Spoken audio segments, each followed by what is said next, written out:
Football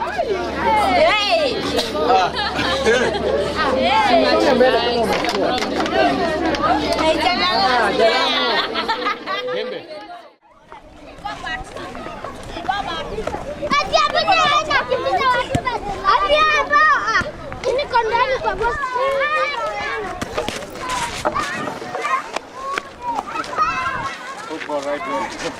How do you play football? Feeling cold? No. This is now their climate. Yeah, this is fine. Yeah. You are really comfortable. Yeah.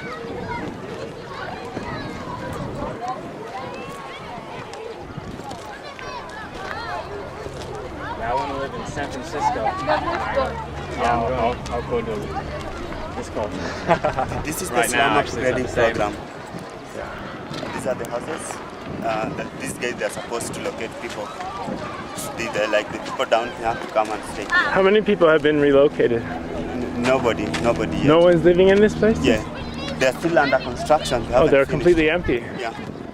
Wow.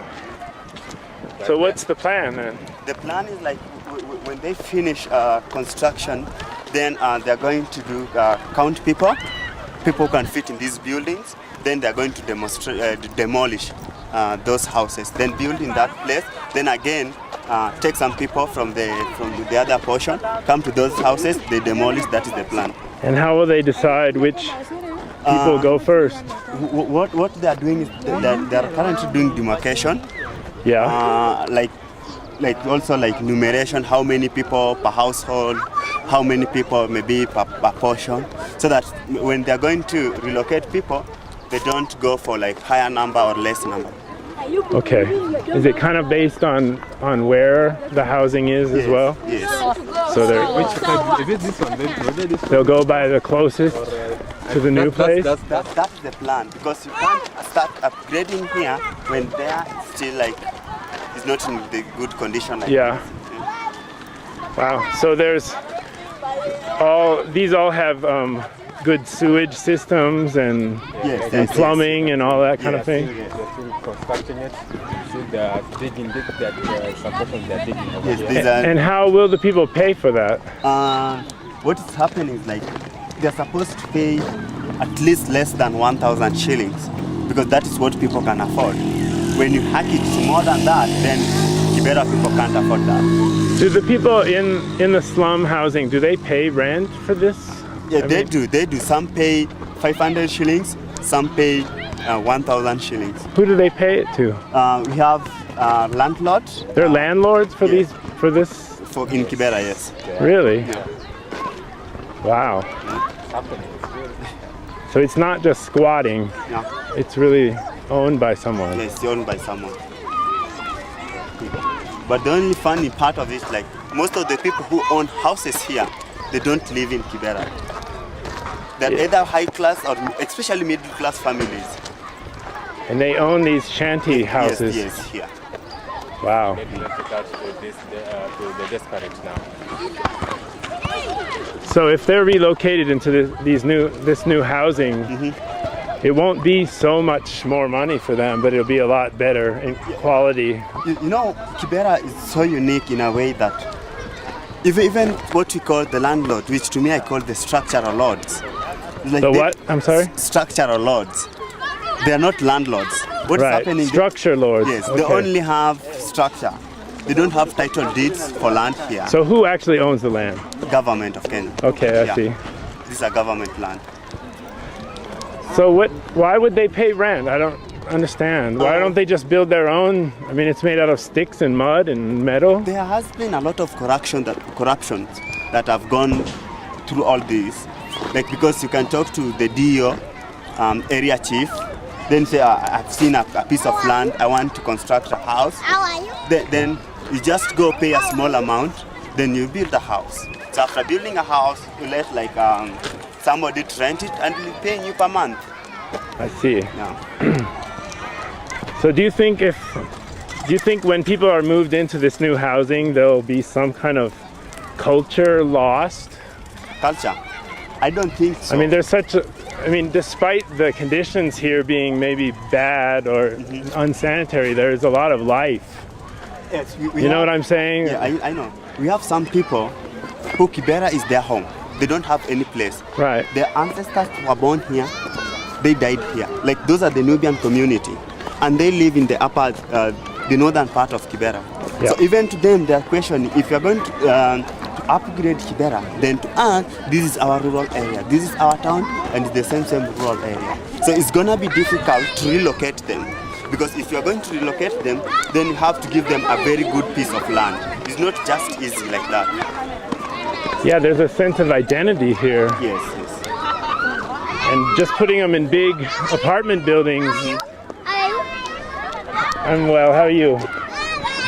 It just seems like there could be a loss of some kind of cultural identity, just putting people in apartment buildings. True. And there's a lack of contact with your neighbors. Yeah. And again, And you find that in the West a lot. You know, people don't even know who their neighbors are. Yeah. And here, everyone is so connected. Yes. And again, it will take people a lot of time to actually to adopt the new environment. Yeah. Because it's not easy. You can't just like relocate somebody to a new place, then out of blues somebody just adopt the environmental condition in that place. Some of these same types of questions came up, you know, in Beijing with the old hutong housing. And for sure there are issues with plumbing and electrical and access for emergency vehicles and things like that. But taking people that have lived their whole lives in a certain way and then putting them into high-rise buildings was really traumatic for people. And in some ways kind of took away their culture. And it seems there'd be some of that same kind of, some of the same issues would be here. It's true, I agree with you. Because to me, to be sincere, I have been involved. I have been in the consultation meeting for the Slum upgrading program from the word go. And what is happening, like, being in this forum, I've been telling them that Slum upgrading program is not the solution to the problem that people face here. What I know, like, it's true, housing is a necessity, but it's not a priority to a Kiberan youth.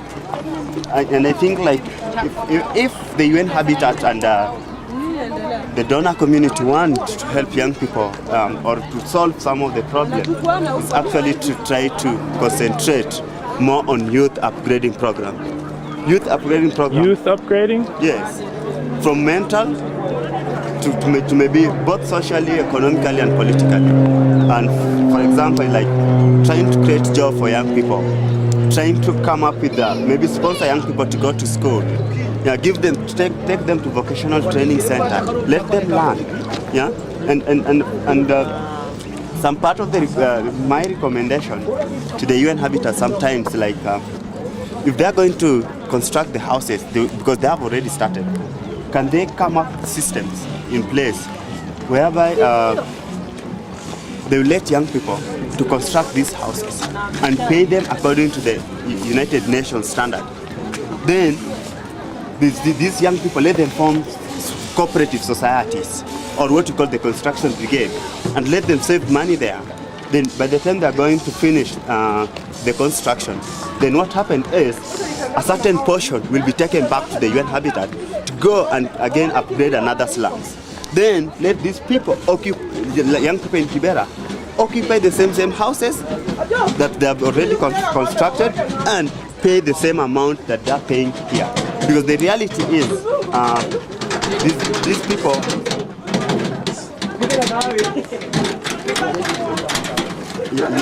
young people in Kibera can't afford to pay such kind of houses. And I think the government game that they're saying, yes, you're going to pay the same amount that we are paying right now. But after they've finished, they won't care of anybody. If you can't pay it, go back to the road. If you can't pay it, do what you can do, but you have to pay the rent.